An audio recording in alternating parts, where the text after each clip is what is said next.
Hi, welcome everyone. Over to you, Annie. Hello, welcome everyone. We are happy to see you. We're happy to meet with you this evening as we go through the Commonwealth Scholarship PhD application process.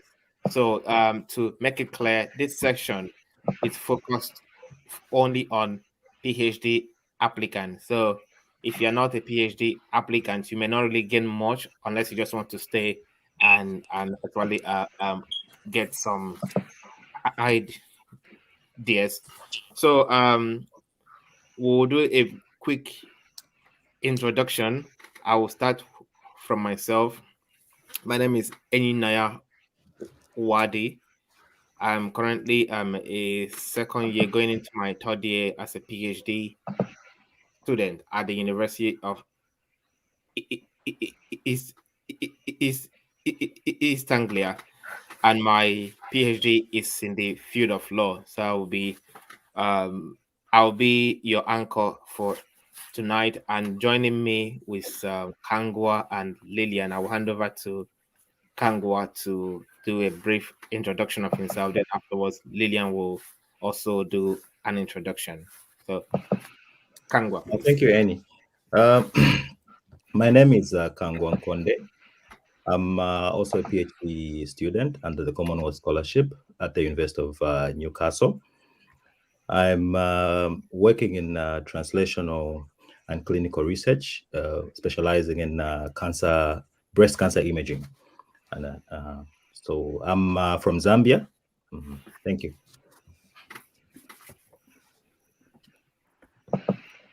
So, Lillian, right? Hi, can you hear me? Sure. Can you hear me? Yes.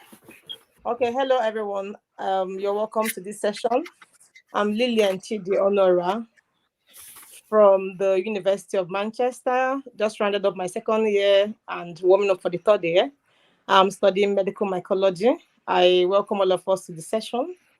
I hope you get what you're looking for and have a successful application. Thank you.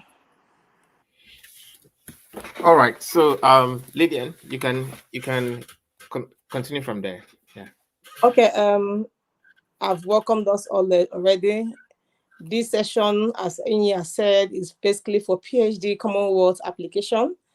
So we're going to be hitting the nail straight up. So I'm going to be looking at the nominating agencies, how to get your references, as well as how to have your publications, if you have any, in your application. So from the first one, which is nominating agency, depending on your country and the government of your country, like my own home country, they have a body that does nomination. Aside the government or the country nomination, there are many non-governmental agencies that one can choose to nominate him or her, as well as institutions. So I'll take them one after the other. So for the government one, which your country can put you on, for some countries, like my home country, you have to apply to them. I may not know much about the government application because I didn't go through government nomination. So, but then I know that you make your application and go for interview, and if you're selected, then they are your nominating agency.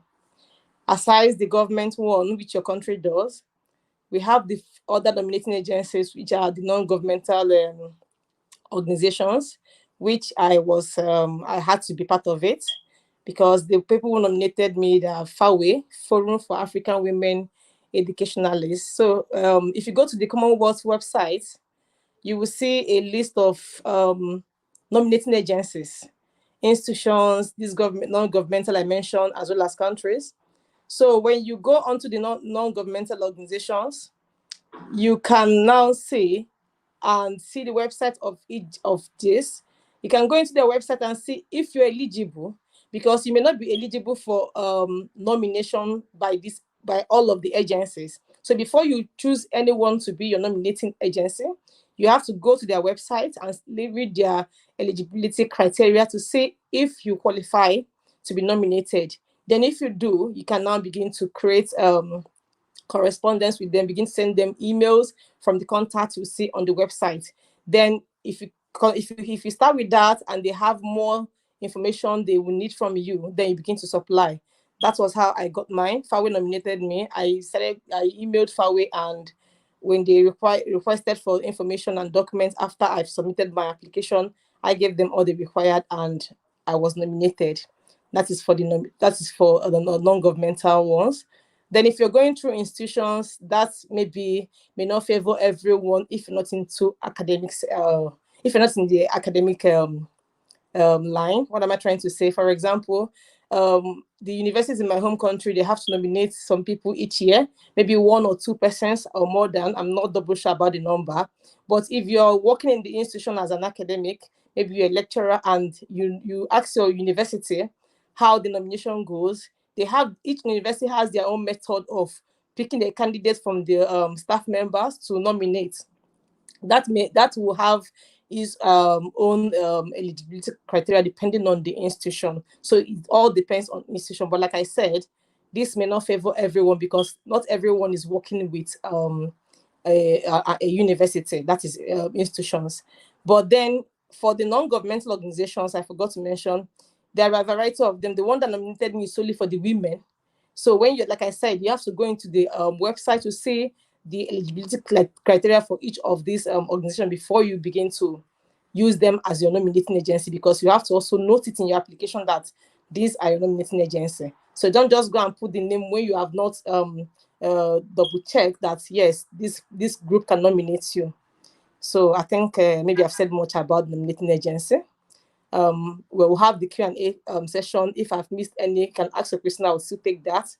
Then talking about the publications, I've said this before, not everyone may be in the academic line, not everyone may have published, but from the experience I've had, in my application, I included publications because I had publications, but I've had some people say they didn't have publications and they still made the applications.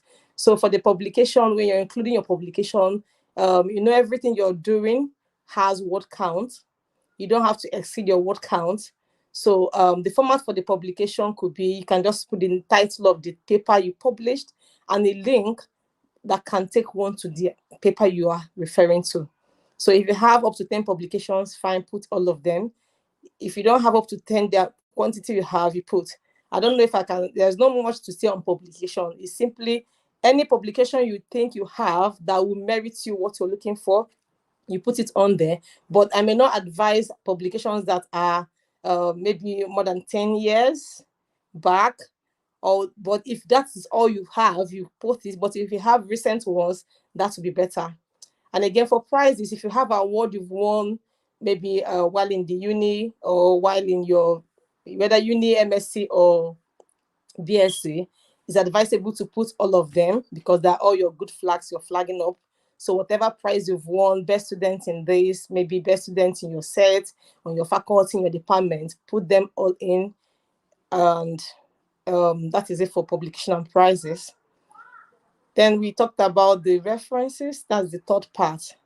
So in this case, it's believed that everyone or anyone who is going on to this PhD application must have done MSc and done BSc.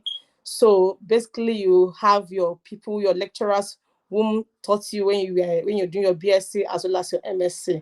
So it's also advisable that you create good relationship with your lecturers, because they are the ones in the good position to provide you with reference when asked, depending on the how will I explain that? For example, I used my lecturers to provide me references, but one good thing is that anybody you're choosing as your referee should have good knowledge about you. What do I mean by that? You have to send the person your CV. The person may have forgotten what happened years back, how you were good in the class or what you did, but giving the person your CV will enlighten the person more about you, and then the person can provide you a good reference. So it's advisable to have those who have taught you back in the years to keep good relationship with them, so that when you need reference, you can always fall back on them. And I think that is it. I don't know if I've missed anything, but whatever I've missed, I can take it in the Q&A session. Thank you. All right, thank you very much, Lillian, for the amazing session. So I think Kongwa will continue from the development impact, and also if there is any other thing that you wanted to chip in from what Lillian has already said, you can chip it in. And before you start, Kongwa, somebody asked a question on Facebook. Damilola is asking if the session is only for Commonwealth. Yeah, I'm looking for direct PhD to the US. Yes, fortunately, this session is only for Commonwealth scholarship application for PhD, and it's for those who are and the Commonwealth scholarship is only for the UK. So there may be another session in the future for direct PhD application to the United States. So Congo, you can continue. Thank you, Eng. I would like maybe just to elaborate more on the nominating agencies. I think there's not so many differences, especially for in our case in Zambia, in terms of the bodies which play the role of nominating agencies. The first one is the the loans board. So usually there is a little bit of bias towards those in academia or in government institutions, lecturers. But there are I think about three more other nominating agencies. So there is the Canon Collins also nominates, and the Commonwealth, and Faweza also nominates. I'm not very sure if UNZA, University of Zambia, is still nominating, because I think some years back, CBU and UNZA also used to nominate directly without going through the loans board. But nowadays, I think everything concerning the government institutions is being done through the loans board. So you can apply through that if you are coming from Zambia. So the situation is more or less the same. I think Faweza, this is the same organization Lydian was talking about. It's Fawe, then we add ZA in Zambia for Zambia. So usually they are dealing with, they nominate women. But for men, you can go for the alternative Canon Collins. And I think there's also a little bit of biasness for Faweza towards education-related PhDs as opposed to general applications.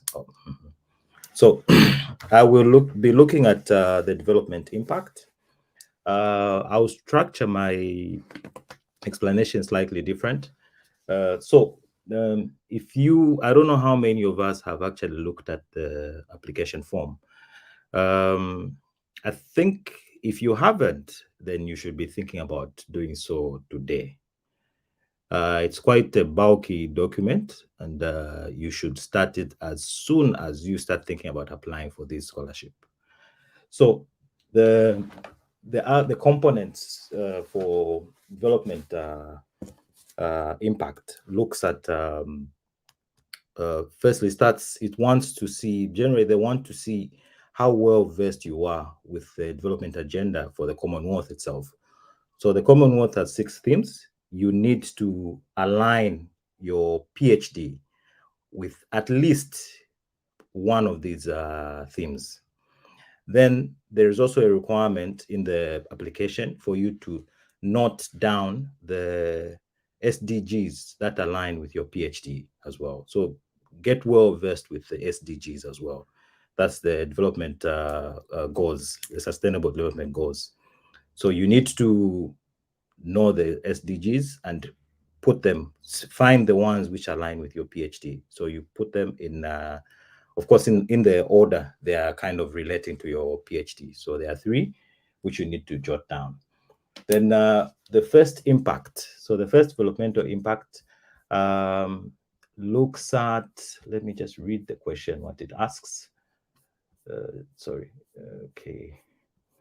So where is the question? I'm looking at the document. It's where is the question? Okay. So the first, so they ask you to, so how your proposed study relates to A, development issues at the global, national, and local level, and B, development issues connected to your chosen CSC development theme and the wider sector. So that's the first question which they want you to itemize. So the first thing you need to note is that here you're talking about how your projects relates to the global development agenda, then your national development agenda, then your local agenda as well. So you need to write these three in about 200 words. So always relate. The way I kind of see it, remember that these sentences should always start with I.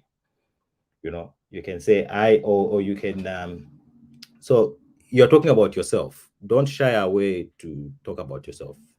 So see how you can actually break down these the developmental agendas into a space of 200 words. So I think the biggest issue is the limiting word, the limited word requirements.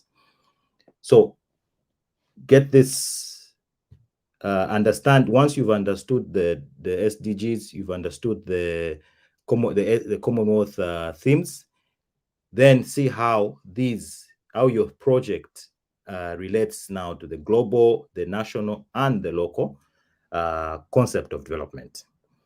And every time when you write something, have something to back it up. It's not just good to say, "Oh, my breast cancer is the most prevalent cancer in the world," right? You need to back it up with some form of evidence to say, "Oh, maybe you can say, oh, there were about 2 point something million women who were affected in this year," you know. So a sentence, always make sure that your sentences have something concrete, which is actually, so you have a general statement, then you have something to back up that general statement with. That's the idea. So whatever you write, have something to back it up with. You are not necessarily quoting, but you should cite, you should be able to include specific data which consolidate your statement. So don't just make speculatory statements. Like, let's say breast cancer is the most prevalent cancer in the world. That's just a speculation if you don't back it up with evidence. So always have something to back it up, to back up your statements. So start from the global, look at the national, then go down to your local level. Then the next, so you have 4 development impact questions. So this is just the first one. The second one looks at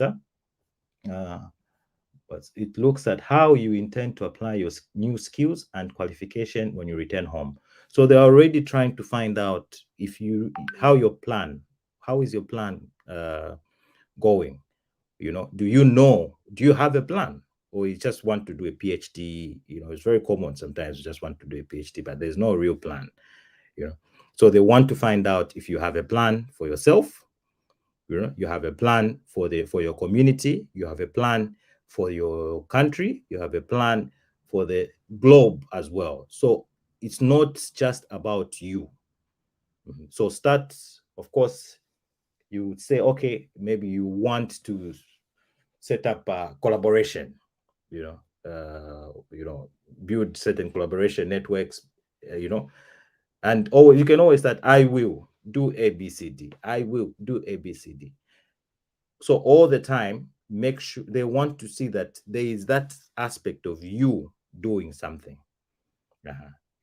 So break it down into the same format: the global, the national, then the local. Then you can go down now to yourself. Wouldn't advise starting too much with what you will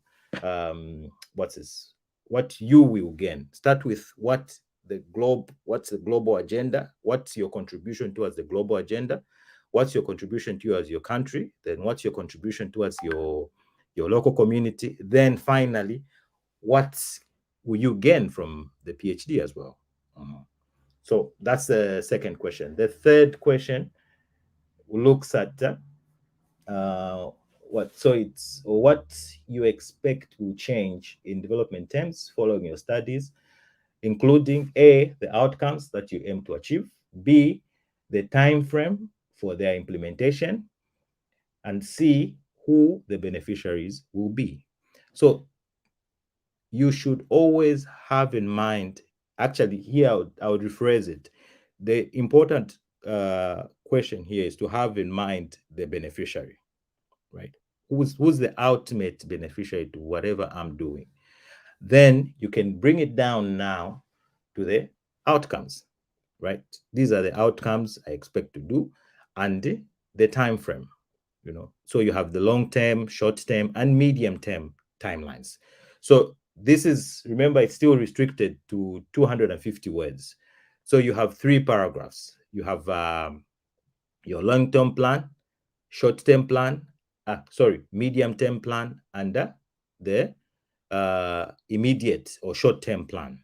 Or you can roll it over the other way around. And in this, each one of them, as usual, you have the national, you have the global, the national, and the local plan. So this is how you need to cement it in general. Then the final question on this part is looking at how you will be able to measure your work, the impact. So it's pointless to just say, oh, I will do this, I'll do that, I'll do that. Remember that people are going to put in close to 500,000, is it? No, not 500,000. I'm thinking in, I think close to 100 or even above 100,000 pounds for you to do your studies. Remember that they don't know you. There's nothing really special about you. And all you are trying to do is trying to prove otherwise, that actually there is something. So you're trying to convince somebody to put money down on you, right? So remember that at the end of it all, it's all about the money. So can you convincingly itemize your problems in terms of finances? So if you look at a problem, what is the finance? Yes, you can talk about, oh, it will have this impact. It will, maybe, let's say, I'll be mostly talking about breast cancer because that's what I'm working in. I'll talk about, oh, it will improve patient outcomes. My work will improve this, will improve that. That's well and good, yes. And but most people, a lay person, a finance person, will be looking at, so okay, what is really the problem with the current? So you need to look at, okay, the costs. What's the cost? Currently, you can say, oh, maybe globally we're spending 90 billion, and the wastage is in A, B, C, D. When we do this, the current method, it leads to this amount of waste. If my method aims to reduce this or cut out this waste by this much, remember. So that's what everyone understands, So everyone understands money. So once you bring in the money aspect, and remember that many of people who will be reading this may not be professionals in your field, right? There will be professionals in other, but once you bring in the aspect of monetary aspect, the losses, the gains, and all that, everyone, they pay now attention to what you are trying to say, and they can easily relate now. So try to get everyone's attention by bringing it to the level which is understandable by everyone. So you can start with the general special benefits to say, oh yeah, if we treat with this method, we will have more women maybe living longer, right? And all that. But what is the gain for the society again? What is the gain? Most of it, especially government terms, globally, it's the monetary gain. People, if they live longer, they can contribute more, and they can increase their output increases. Can you quantify that in terms of money and convince somebody that this is actually a better deal? So this is what you're fighting against. You're fighting against people who don't know you. Then you're trying to convince them to give you 200,000 pounds, just because you are special. So all you need to do is to show them that indeed you are worth putting in that much money. So they haven't met you yet, but you may never even meet them, but you try to convince them that actually my idea is worth it. And if you put down this money, this is the gains you will get from my idea. So the second part is the career plan. I'll run through this one. So even here, you look at, here they're looking at, first of all, the objectives during the awards. So here you look at, it's more or less a breakdown of your plan, your study plan, a breakdown of your study plan. If I don't know how many have actually applied, you were actually advised to do a study plan. So this is a breakdown of your study plan, but reduced to about 250 words. So go through that, see how you can bring it down to that. So they are looking at what will you do in the first year? What would you do in the second year? What would you do in your third year, fourth year, vice versa, you know? So that's generally what should be here. It's about what you would do during the award. So here also be mindful that the scholarship itself, as much as it's academic, it has a lot of other aspects. If you noticed when I started, I was talking about developmental agendas and everything. So there are a lot of conferences related to Commonwealth itself, to the even other. We do have other organizations coming on board to offer certain trainings, not necessarily related to academics or everything, but just related to development. You know, so these are some of the things they also want to hear you, that there is, you also have this aspect you want to do. Or I will go in and read a little bit about, go to the website, see, interest yourself with about what's happening in the Commonwealth and see how you can put in as much as possible, you know, spice it up, you know. So this is about the objectives. Then again, you are asked about your career plans 5 years following the award. So it's more now, you are being given a much bigger platform than what was earlier. Remember that you had, there was a question, I think, what I mentioned, development plan impact part 3, where they were looking at outcomes and timeframes. So you can consider that as a summary. Then when you come to the career plans for the second bit, where they ask you to put in plans, 5-year plans, you expand more on your immediate, is it short-term to medium-term plan? That's your 5-year plan. Then the next one is your long-term plan. So again, you expand that now to give details of what you couldn't do in the earlier question above. So expand on this. Don't shy to put the I in your application. This is about you. You are selling you. You know, it's you selling yourself. It's like, you know, you want somebody to buy you. So this is what it's all about. So don't shy away from, and make it as interesting as possible, you know, and don't move about so much. So it should be to the point, and it should be about you, you know. Then I think which part? The other part is the institutions, I think, where you propose study in the UK. So usually you have three choices, right? 3 choices where you put in your supervisor and your it's not really what's this cut in stone, or really like it's a hard rule. Like you have to have 3 institutions and 3 supervisors. What is key, what they want to see is that you are very sure about what you're applying for, right? It's not necessarily just finding anyone who's there, who's willing to say, oh yes, I can support the application. What they're looking for is you being sure about what you're applying for, you know, who you want to work with, you know, that's what they're looking for. So even if you have one concrete supervisor, who's proposed supervisor, you can work with that, right? I don't know. I had such a situation where I had one supervisor, I had one offer, and I ran with that. I didn't. So on the other things, I just put the same things. That's all, right? So that's also is. So what is key is if if the flow, you can put your application is flowing and people understanding.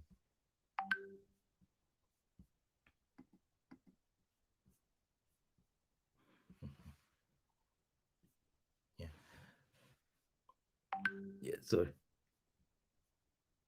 Hello? Sorry, okay, yeah, continue and maybe in a round up a bit so that we can have time to attend to the Yeah, I'm almost finishing. questions. Yeah, thank you. Sorry.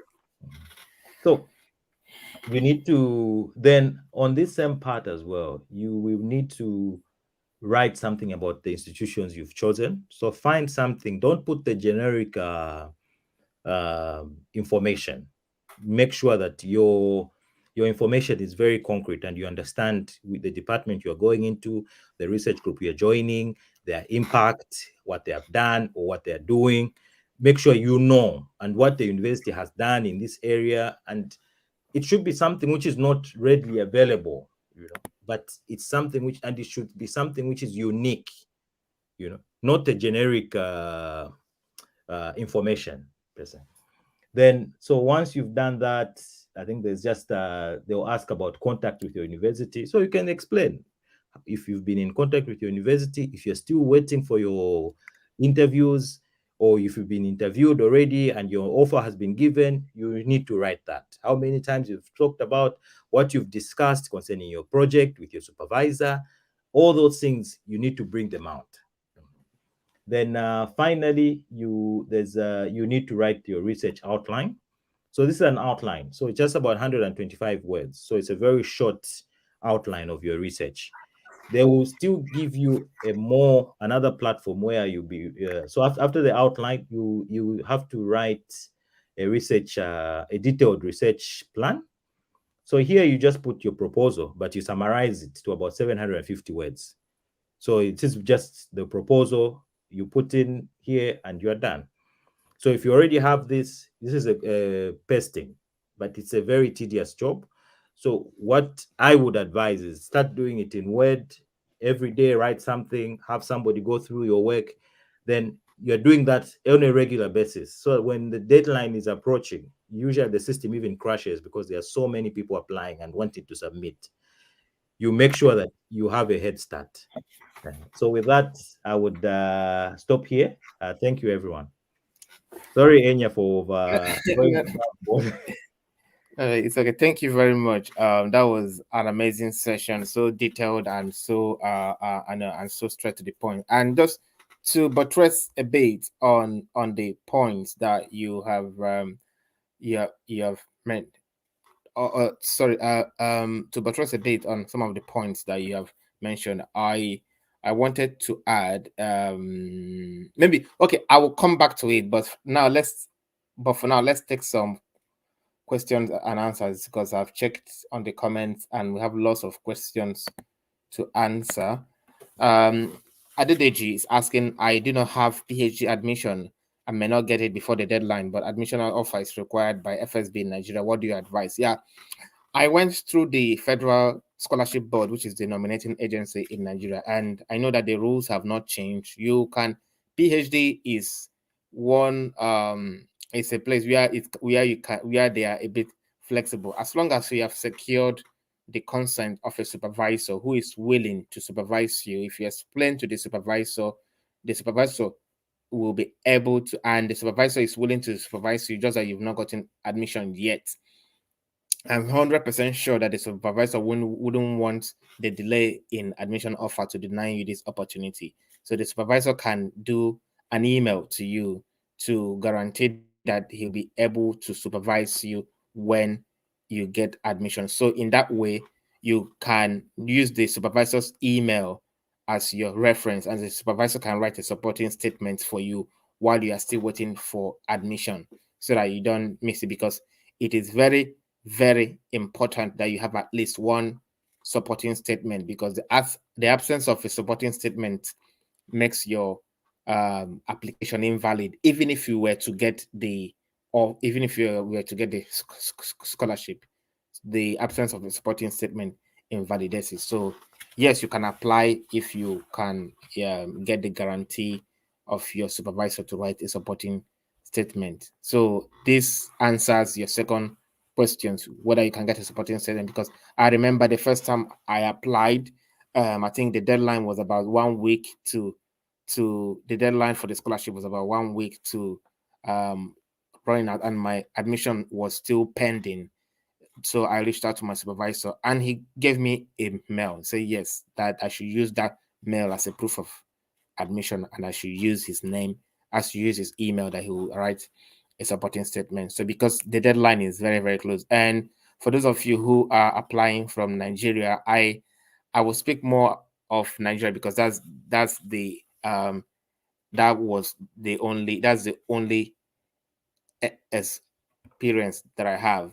It is very, very important for you within this period to always keep an eye on the Federal Scholarship Board's website every day, because they can, once the deadline for the application is over, they can release, they can post a notice for their screening process at any time. And most times they don't really give much room. It may be that you will see the notice today and the screening will start in 2 days time, so that you can get yourself ready and all that. So I think that answers the first two questions. Do we have any other questions, so that the other people? Yeah, maybe Lillian, do you want to take this question from Polo? Okay, before I take Polo's question, there is something that I think you omitted. The person asked and said that one of the requirements for the Federal Scholarship Board is that you must have an admission. Did your answer sort it out? Yeah, okay. What I said, even if you don't have admission, as long as you can get a letter, an email from your supervisor saying yes, that he has agreed to supervise you, but that your admission is still pending, that can stand. That is that on its own, because it's not a must that you must, because the Federal Scholarship Board, even Commonwealth Scholarship, understands that admission takes time. So once you have that email from a supervisor in their official email, not their personal mail, saying that they are willing to supervise you, that is as good as you having an admission. Yeah. I think the second question, there is a point. Sorry, can you go back, Agatha? I think I've already answered that one. Okay, there is something he's trying to say here. Adedeji, before you get admission, definitely your supervisor should say he wants to supervise you. So you don't need to go and get admission before getting a supervisor. If your university is all about have a supervisor and come for admission, I think it's clear now. Yeah. Okay, the next question, okay. How does list of publication impact results in Commonwealth PhD scholarship? Okay, the list of publication, this is an application and you don't know what they are looking out for. And as part of the application process, they have said you should put publication.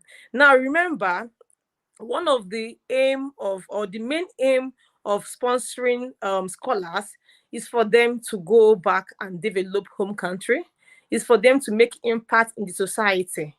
As an academic or an academia who is doing research, for example, the only way you can make your work public to the larger society is by releasing your data, okay?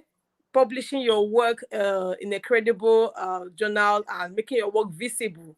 So Commonwealth will want to see if you already have something that you have been doing that has been impacting the larger public, that has been informing and educating the larger public. So they're seeking that publication not because you must have it. Like I had someone say before that she didn't have or he didn't have publication, but then they've included that in your application process to see if maybe you have been impacting the society in one way or the other. Because by publishing a work you have done, you have shown that there is a problem, see the way you solved it, and see the way you still want to do more.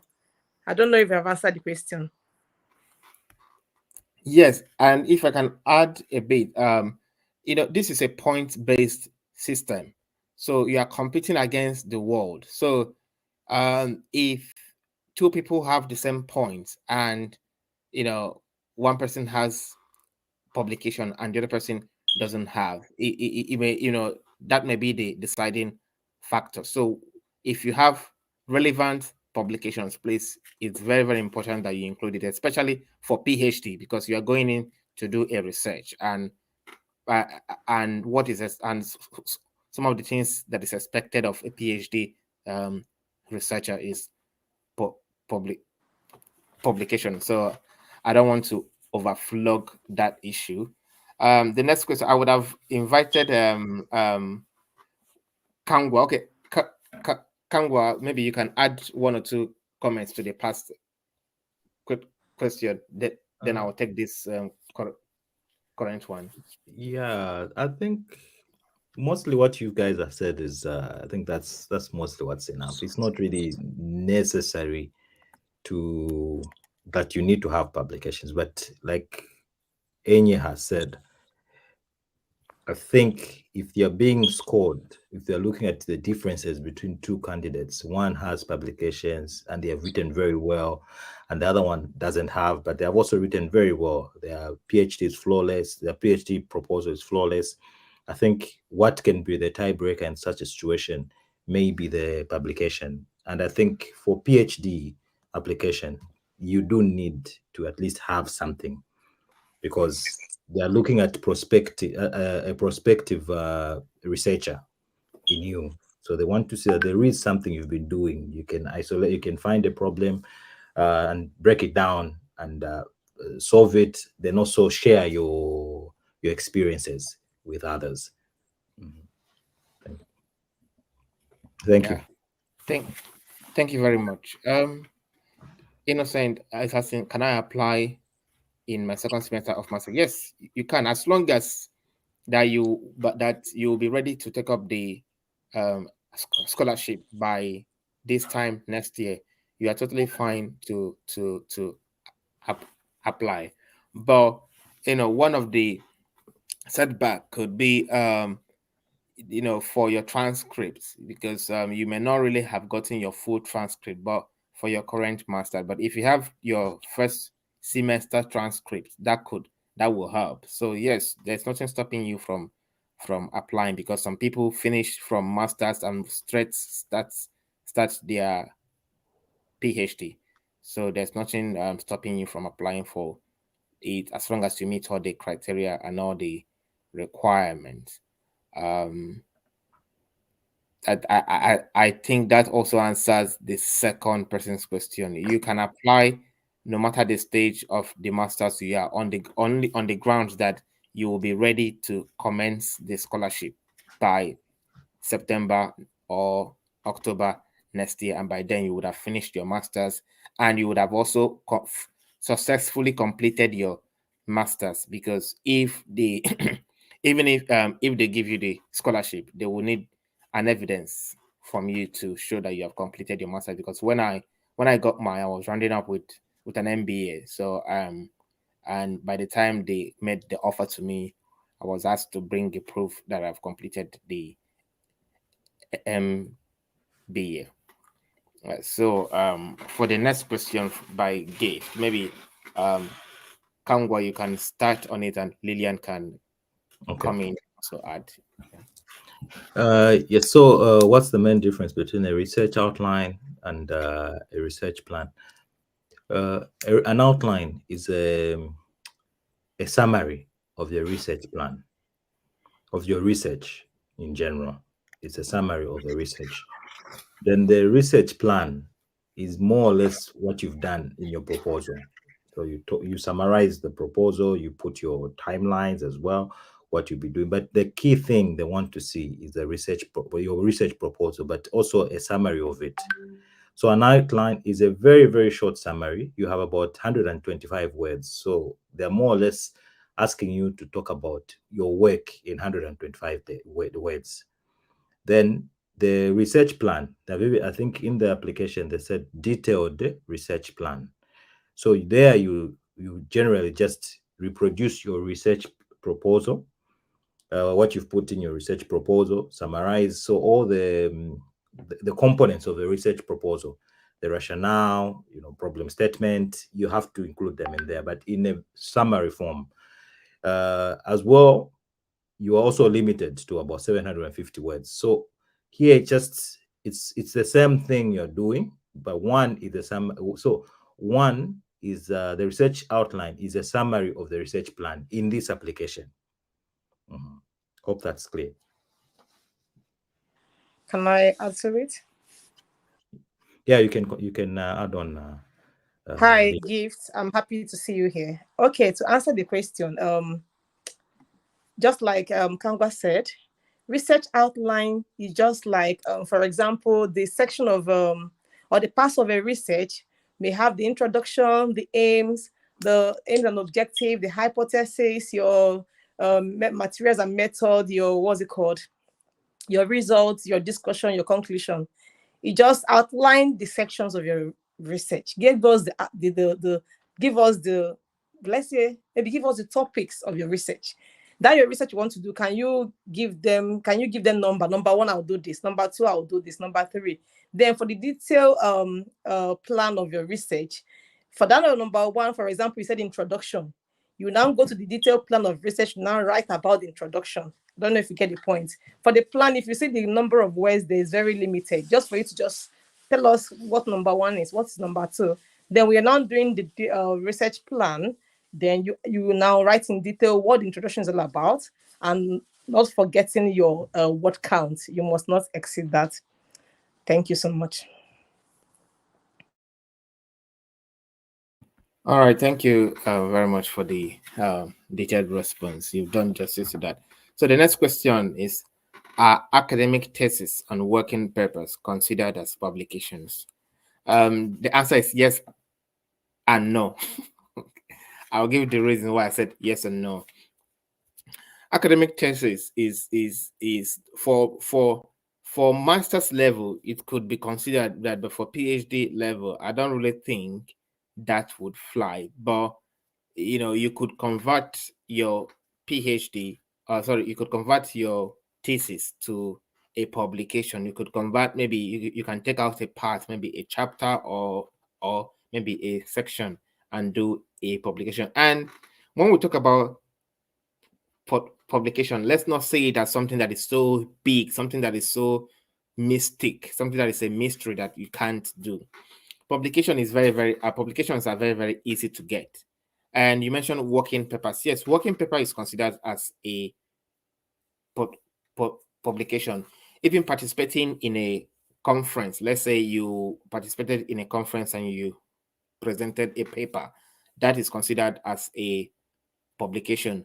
Even if you publish on websites like ResearchGate, I know those are not peer reviewed, but for the sake of having a publication, that could count.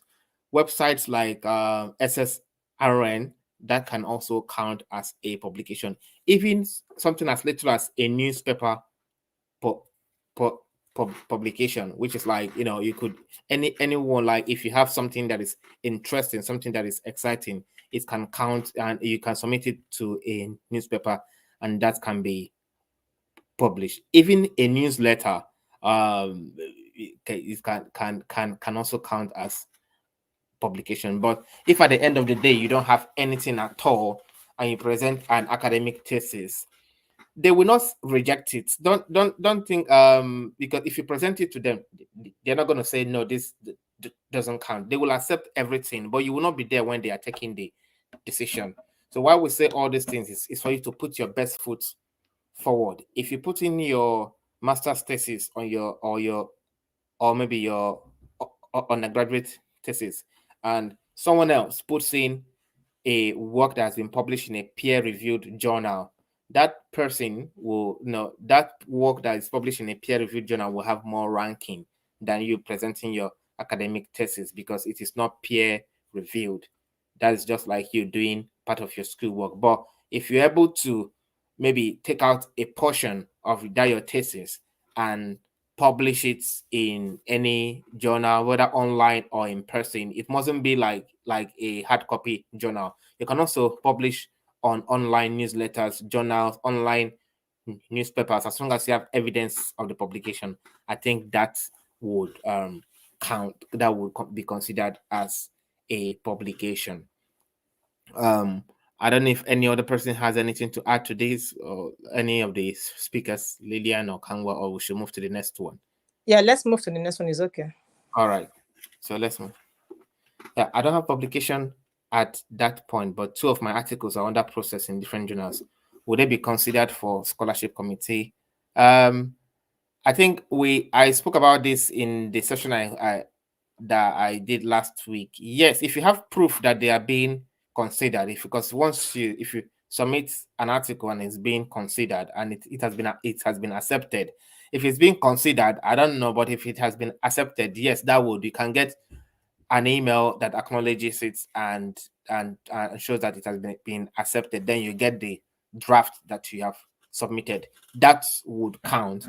But if it has not yet been accepted, I don't know, because I'm not in the selection committee, but it's neither here or there. But what I can advise is, while they are still pending, why not just go to, but I don't know the arrangement you have with the publisher, whether it's an exclusive publishing deal. But if not, you can go to websites like SSRN and publish it. But I would sound a note of caution. Maybe you can wait a bit, and when you need to present these articles is when it's at the interview stage. So I don't know who you are going. I don't know who your nominating agency is. If it's like the Federal Scholarship Board or any organization that does interview, maybe you can be patient a bit to see whether it should be published before you are called for interview. But if you're not being called for interview, you may go ahead and publish one of them on any online website that does a bit of peer review, like the SSRN or ResearchGate. Lillian and Kangwa, you may come in and chip in your own. Okay, what I want, sorry, can I go ahead? ahead? You can go ahead. Okay, I just want to say a little thing. What I want to say is this. It may be okay for the person to get proof of a manuscript acceptance or something. Yeah. If that can help, why going for the interview if the publications are not out yet? Of course, when you send acknowledgement, and maybe for any email you have from the journal, you can print it and go with it if you must go, or go by the suggestion saying you gave already. Thank you. Kangwa? Yeah, just a word of caution. To echo what Enya said, I think I wouldn't put anything which is not confirmed. And I think this came up even, some time back, we were talking about this.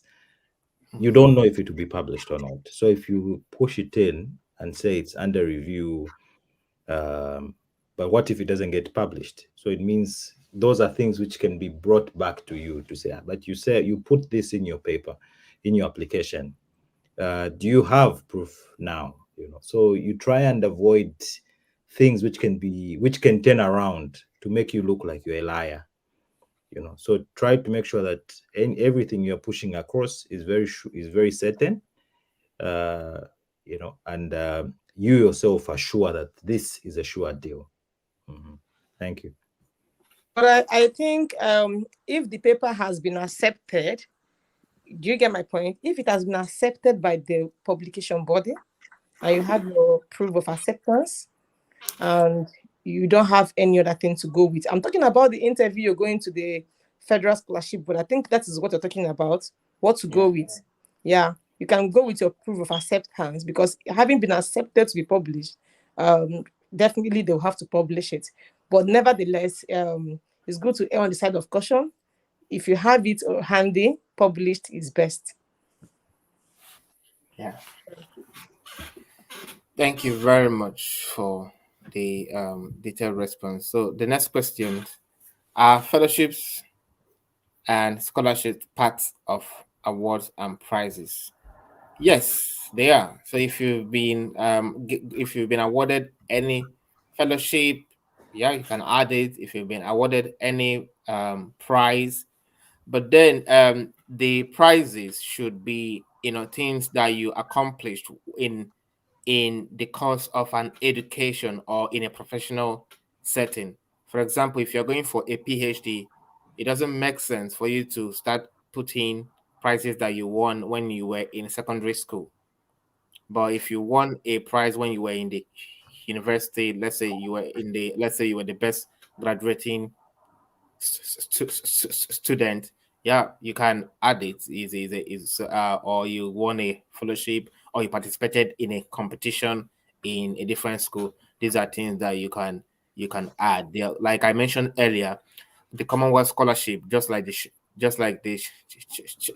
Chevening, is a point-based system, and by point-based system, it means that they are looking for the best and for the person who is going to get the most points for the available marks. So if you, no matter the number of awards you've won, if you won over 20, include them, because you don't know who you are competing against, and you don't know the one that would actually stand you out. But don't just go about including everything. Let it be relevant to what you are applying for. That's my response on that. Can you give an example of measuring the evidence and impact of your work's indicators using measuring impact? Kangwa and Lydian, if you want to chip in, then I can also chip in if there's time. Yeah, let me pick that up. So let me just read you something of how you can try and measure something. So this is an example of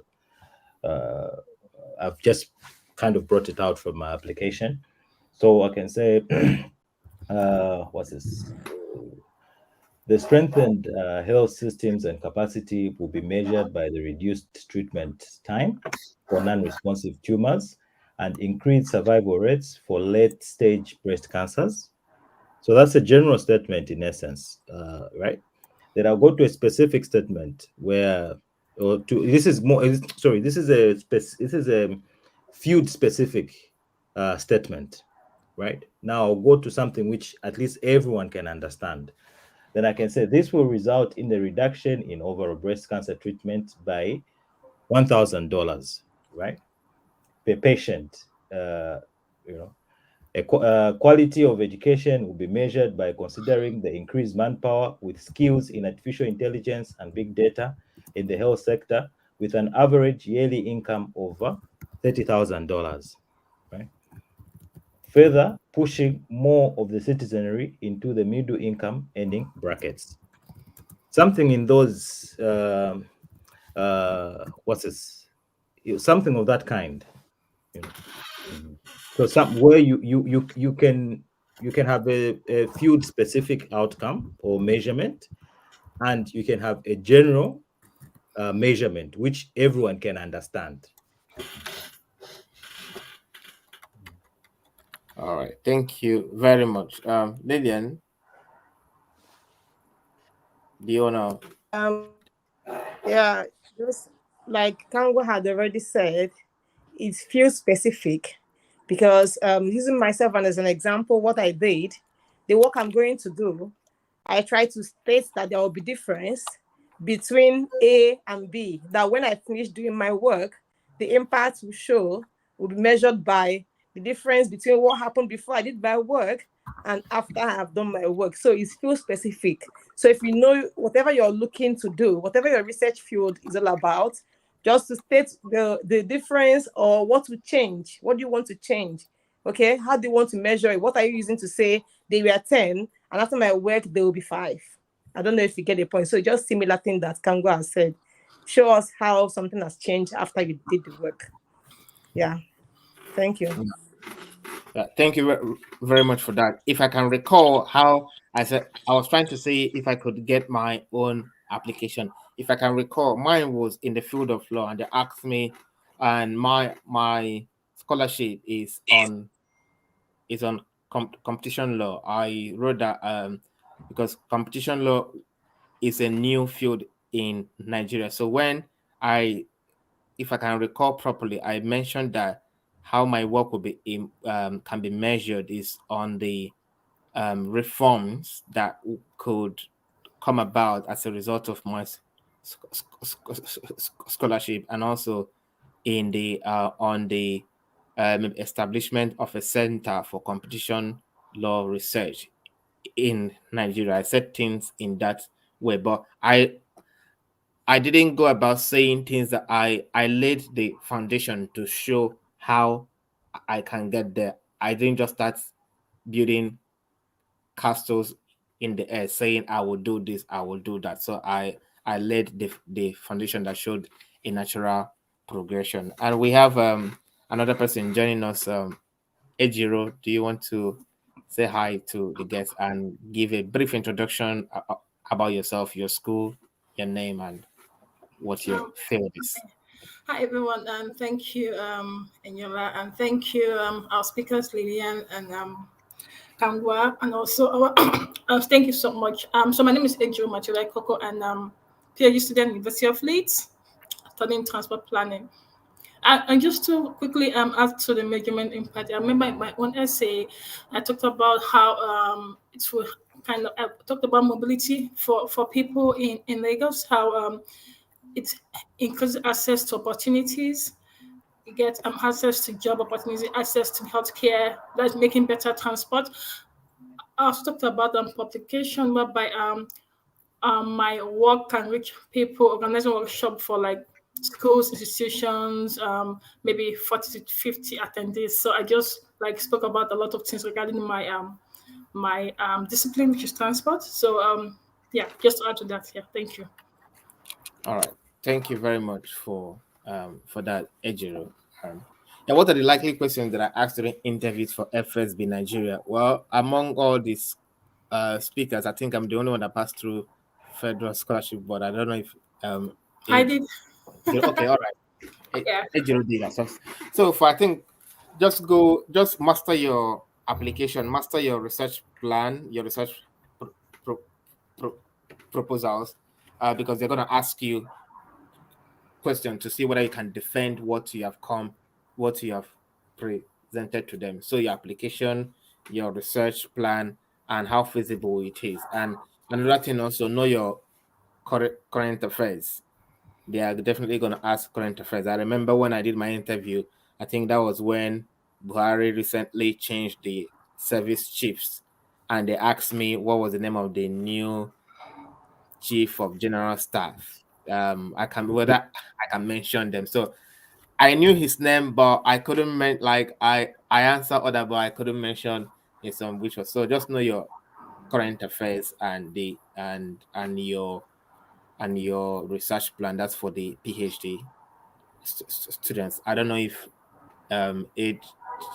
Jiro wants to add any other Yeah.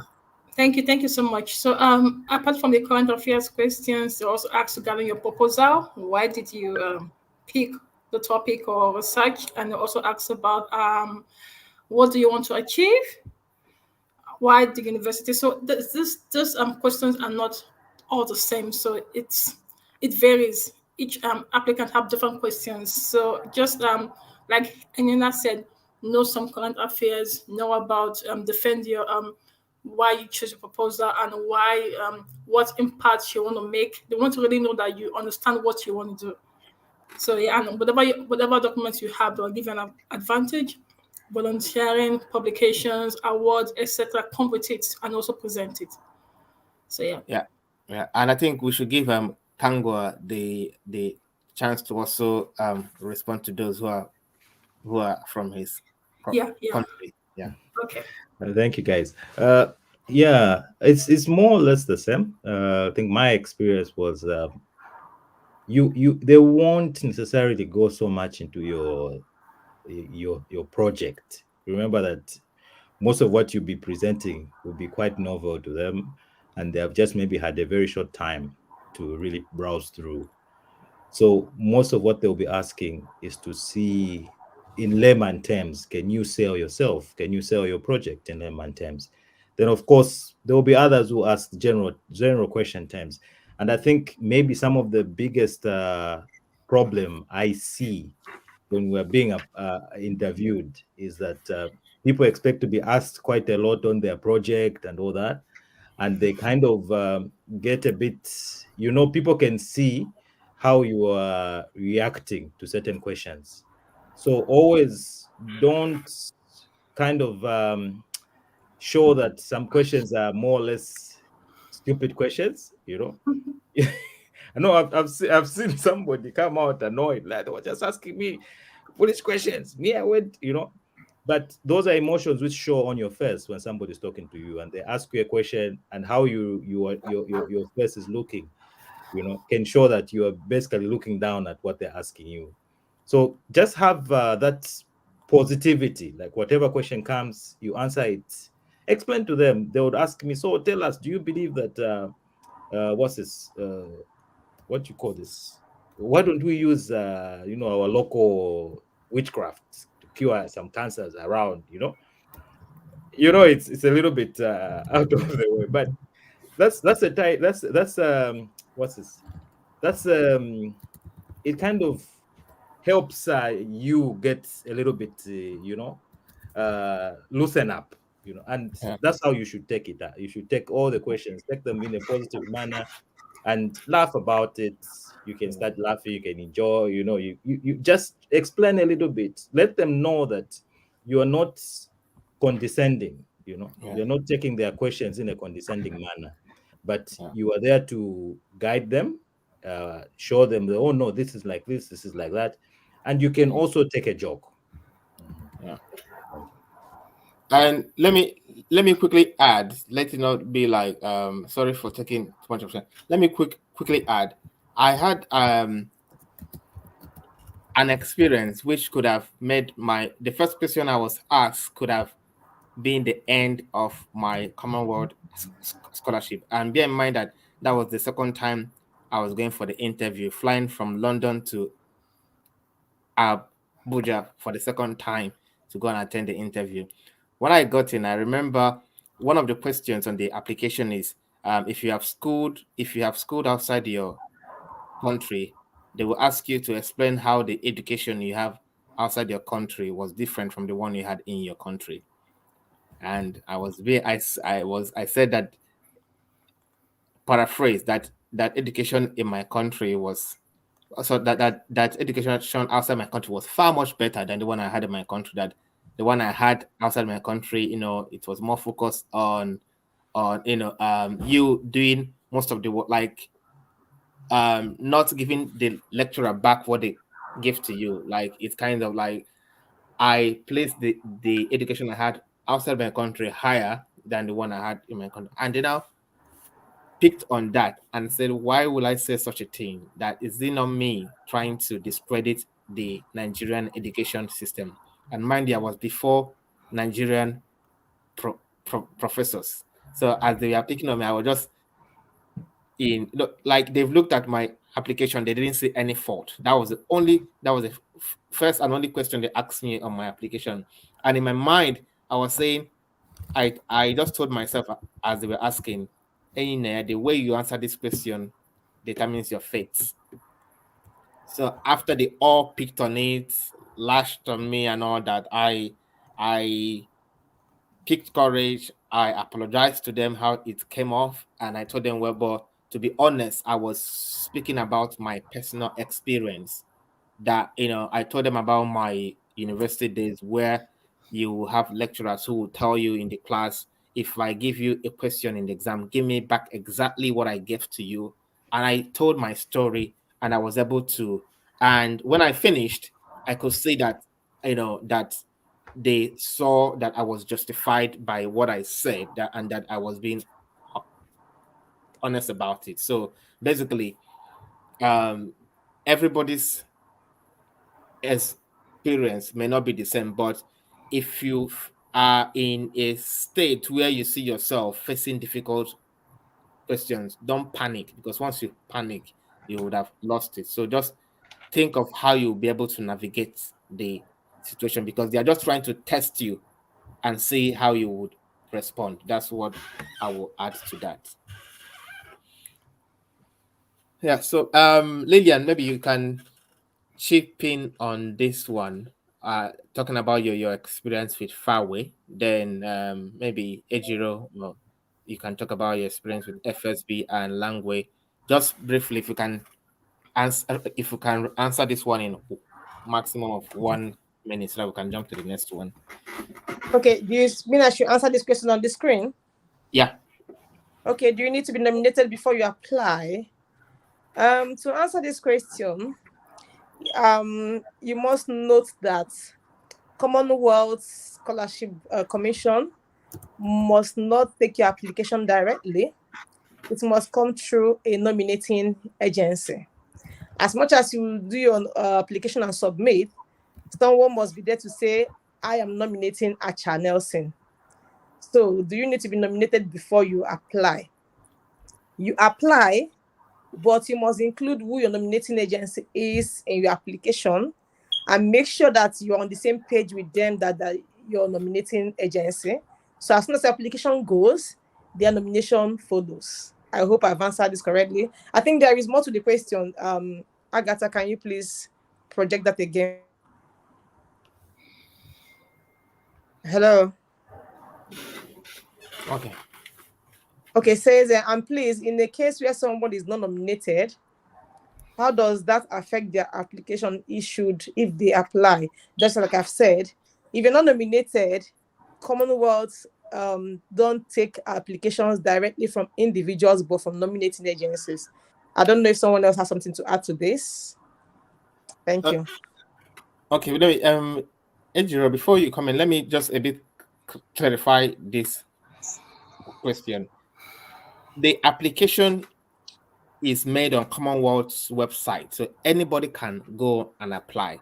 But in the process of applying, you get to a stage, they will ask you who your nominating agency is. So you select the nominating agency that you want or that you want to go through.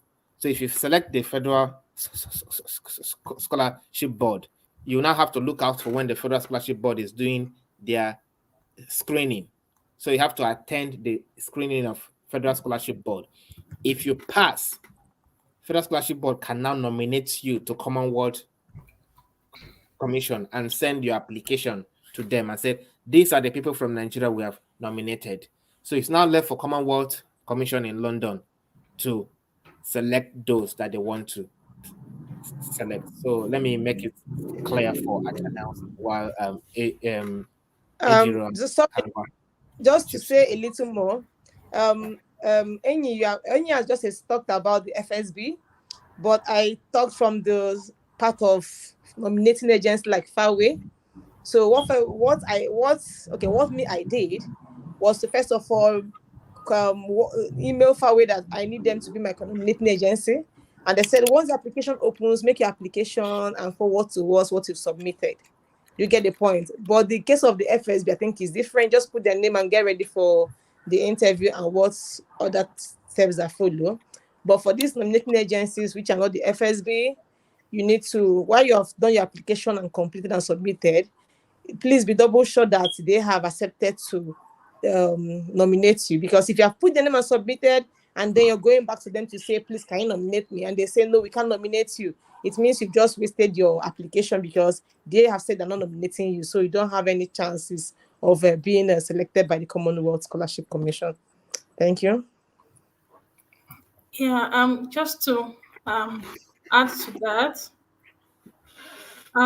I think what you need to do is to look at because in the application form, there are a lot of nominating agencies.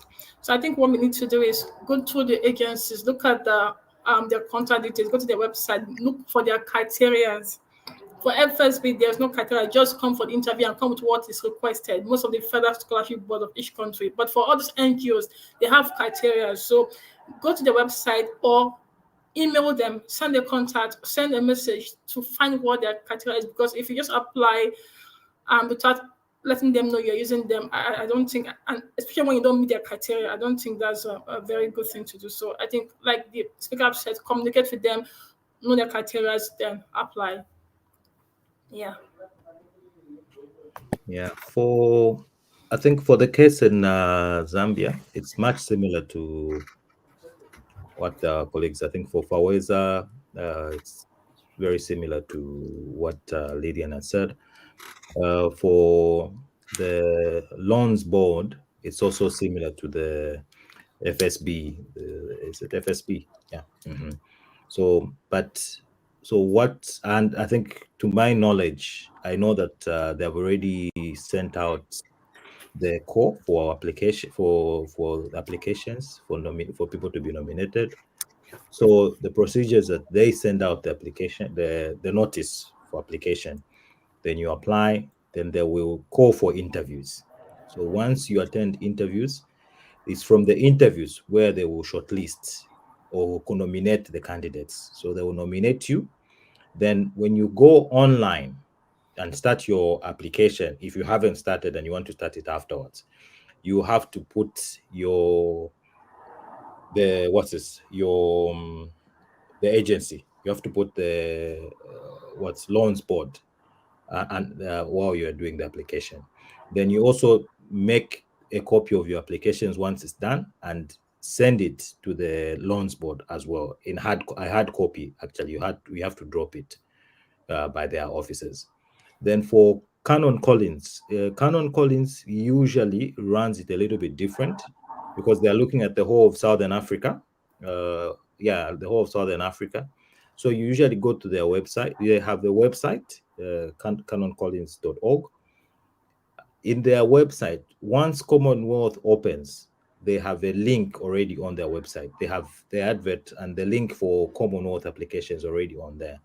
So you go through their website and make the application on the, so it takes you to the Commonwealth website.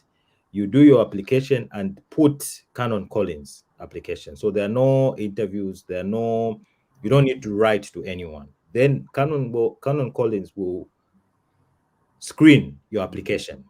So the same applications you've put in, they will screen it. Then they'll give you a notification that they have nominated you. And they have forwarded your application to Commonwealth in that order. Thank you. All right, thank you very much for the questions. Can a friend fit to be a personal referee? Well, I don't know, but are you going to tell why do you want your friend to be your referee? Don't you have somebody else like who is in a position of authority over you who can be a personal referee? Because the essence, some of the things that like I mentioned earlier, this is a points-based system. So whatever you have to do has to stand out. It has to be top notch. The Commonwealth scholarship is going to be spending, if you get this scholarship, they're going to be spending over £100,000 on you. So if you, for the course of 3 years. So if you take it that way, so you should be able to know whether your friend is fit to be a personal referee or not. So referees are usually somebody who is not on the same category as you, like not your colleague, not your best friend, not your relative. That's why sometimes they mention that your referee should not be your relative, but this is a personal referee. Even if you want to use a friend, but let it be a friend who is not the same age, in the same category, let's say in the same career level with you. For example, if you are an associate in a law firm, let the person also be an associate. But if the person is a senior associate or a partner, then I think that should be fine. And also you should get a referee who is holding, like it would be nice if the person is holding an official position so that it will kind of be legit, it will kind of carry much weight. And it's not just about who the referee is, it's also about the content of the reference. Somebody who can vouch about your character, somebody who can vouch about your passion, somebody who can vouch about your drive in life. It's not just this is not just something you want to do anyhow just to tick the boxes. You have to spend time to know, okay, who will I pick, who will be in the best position to talk about me in a way that I will be able to stand out to get this scholarship that will be able to fund my PhD research. I don't know if any of the speakers have a different view or have Yeah, something else thank to add. you. I was Thank you. waiting patiently for that. I have a very different view. Yeah, so just to so this is what Enyola said is amazing. Actually, it's right, but there's always two sides to a coin, possibly more to different perspectives. So you might have a colleague or an age mate who is in a highly placed position. Okay, so because age is just number, or you can have a colleague which is older than you, but is a colleague. Now the issue with personal references, like Emilia said, the content. What is the characteristic? What can the person write about you? Because you can have a colleague that's well placed. So, and if you have other options, that's fine. But if that's what you have, then make use of what you have, but do justice to it. Wherever you need to be a reference, give them content, information about yourself. Let them know what you've achieved so far. Don't just expect them to write a general reference. No, let them write detailed. What can sell you? What can make you stand out, like any other said. So that is my own contribution. Thank you. All right. So two sides of the coin. So the ball is left for you to decide whether you want to use a friend or someone else. Yeah. So this question should be for Lillian. What's the question? He says, Lillian. I was nominated by Fairway in my second trial, but was not shortlisted by Commonwealth. Okay. I think this is not peculiar to you. I have some people who has been who use Fairway in the application because, like I explained previously, I think in one of the sessions we had before, some of the reply they got when they asked Fairway what happened, why was I not selected by Commonwealth? Fairway would just tell them that as soon as you have the application, we forward everything to the regional headquarters, I think in Kenya, where they now do their final selection. So one may not know the Enyi has always said, it's point-based. You don't know what they have checked as nominating agencies that make them to pick the candidate they want to send to Commonwealth and leave the other ones behind. So I can't tell you this is what you've done wrong or this is what you've not done wrong, to be honest, because I too don't know the criteria for their own selection.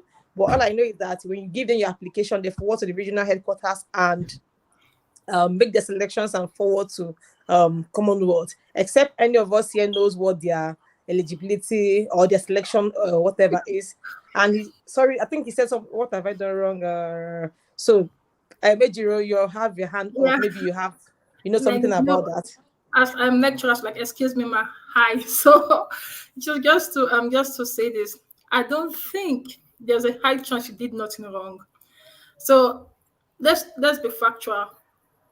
You can not everybody will get accepted, whether you are good or you're not good. There's a slot. There's what they can. There's a budget. As we speak, I think about an hour ago, I got a rejection from an application I made, and they said, "Please do not feel that we're rejecting you means you're not qualified. We just had specific people we needed, and they fit more closely than you. Maybe it can be maybe 1 year experience. It can be maybe the discipline, whatever, something closer. But the point is that they had a limited number. So the fact that you were not chosen does not mean you are not good enough. Does not mean you didn't do anything wrong. There is just every scholarship have a limited capacity. So if you know that your application is good enough and you've given people to review it to you and you did not meet it or you are not selected, there are other opportunities out there. Just keep applying. Yeah. Just keep applying. So do not feel that you are not good enough. But just to add, please make sure that you've done what you could do and not from your own end. Okay. Yeah, and just to one more thing, sorry. So Fawa did not pick me the second time, you see, but another agency picked me. So you see, they picked Lillian, they didn't pick me. I don't know why, but that was a joke. Sorry, yeah. You mean your first time they didn't pick you? No, my MSc Fawa picked me. For my PhD, they didn't pick me. So who picked you for your MSc PhD? FSB. Okay, FSB. Oh, that's good. I think my experience with Fawe was the first time I went with Fawe. Fawe picked me, but I had 2 people or even 3 that went to Fawe. They didn't pick them, but I don't know their criteria, like I said, to be honest. So who knows how they do that? Only them know. Yeah, I also, like I mentioned, for me, I went for Commonwealth for my masters. They didn't pick me. I later got another scholarship. During my masters, I went for Commonwealth again for PhD. Flew from London to Abuja for the interview. They didn't pick me. I did again. You understand? Wow. That's I went twice. respect. Yeah, Respect. Oh my God, that's from amazing. yeah, flew from London to Abuja twice. And the second one was I just said, let me do it. I didn't want to do it for the second time, but the person writing my reference, she was my lecturer when I was in Reading. She just told me that, do you know whether this is your time? And that was during lockdown. That was during COVID. So I just decided to go again. So sometimes Age Jiro said, it's not like you've done any like you did anything wrong. The same application I used and didn't get it was the same application I used again and I got it. So it's not like you did anything wrong. It's not like that. So it's just like it could be fate, it could be budget, it could be anything. Anything. Yeah. But I knew that once I was nominated that I was gonna get it. So Oh, that, yeah. that was my goal, or just get nominated. And luckily for me, Federal Scholarship Board nominated me Amen. and I did. So is there any age limit for Commonwealth? One thing I want to, I've not gone through the eligibility requirement, but if you go through the eligibility requirements on Federal Scholarship Board and you don't see any age limit, and you go through the eligibility requirements on your nominating agency website or advert, and you don't see any age limit, then that should answer the question. So if you look through the eligibility requirements on the Federal Scholarship Board's website and your nominating agency, and I wanted to add, the Federal Scholarship Board have some criteria. You need to look at their website if you're going through the Nigerian Federal Scholarship Board. And I think one of the criteria is NYSC. So if you've not done NYSC, I don't think Federal Scholarship Board will nominate you. But another agency like Fawe, I don't think they care about NYSC. So all you need to do before you choose a nominating agency, check their eligibility requirements and see whether you meet it and whether or not you meet it. So I don't know if that answers it or there is a difference to that. So let's move to the next question. Kangwa, you've been quiet for a while. Maybe you can you I can was take hoping you won't pick on me, but yeah. So, in the form, we are required to write down supervisors' details from 3 universities. What would you advise if one has contacted 1 or 2 potential supervisors and is still in the process of contacting? So the form requires a maximum of 3 potential supervisors. If you have one supervisor who you know definitely you're going to work with, I remember that's a PhD. It's more or less the supervisor who most aligns with what you want to do is most likely the one you want to get. But if you have options, that's also well. It shows that you've been pushing and everything, right? But I don't think it's really a matter of filling up the form, the details. You can, if you only have one, you can put the same one. I don't think anyone will score you any less, you know. So I think, like I said, in my experience, is that I had only one supervisor, and I just duplicated that in the other. Okay. Because remember that in all this, when you write, if you go down, you are writing about, there's only one university you're going to write about, why you are choosing that university. So there's a main university they are looking, they expect you to be considering. And I guess that's the first one you put, and the supervisor from there, of course. The others are just supporting, but there are situations where Commonwealth actually suggests an alternative. They can change sometimes. It doesn't. It hasn't happened yet, especially for PhD. I haven't heard where but they can suggest to say no, no, no. We feel this may be a better fit for you than this. So you don't need to really fill up all the boxes. You know, if you have one, and as you go for, if you're making the application, you only have those ones. Remember that you have until the time they offer you. They will give you a conditional offer. where you have to finalize, you make the final, you send the final, details of the university. So these are just more or less just to be on the safe side, I think. Thank Okay, you. can I please add to that? Yes, please. Yeah, thank you. So that's really great. Just in case, because some persons are slow to respond to emails because they have a lot of emails. Just in case the deadline is closed and you need to submit and you've not gotten a response, you can actually attach your email, which is sent to supervisor requesting supervision. That because the application needs evidence of contact to supervisor. So even if you've not gotten a response, but you've applied, you've asked, send that email. Because the truth is that Commonwealth, even when they give you the scholarship and you don't have admission, they'll give you a particular time to get it. And if you don't get it, then you know it's a different story. So some people can get scholarship and have conditional scholarship, and when they have the admission, it's changed to unconditional, like he said. So do not disqualify yourself. Just give what you can give. Yeah. Yeah. So, and to add, if you've contacted and you don't get a response, keep contacting.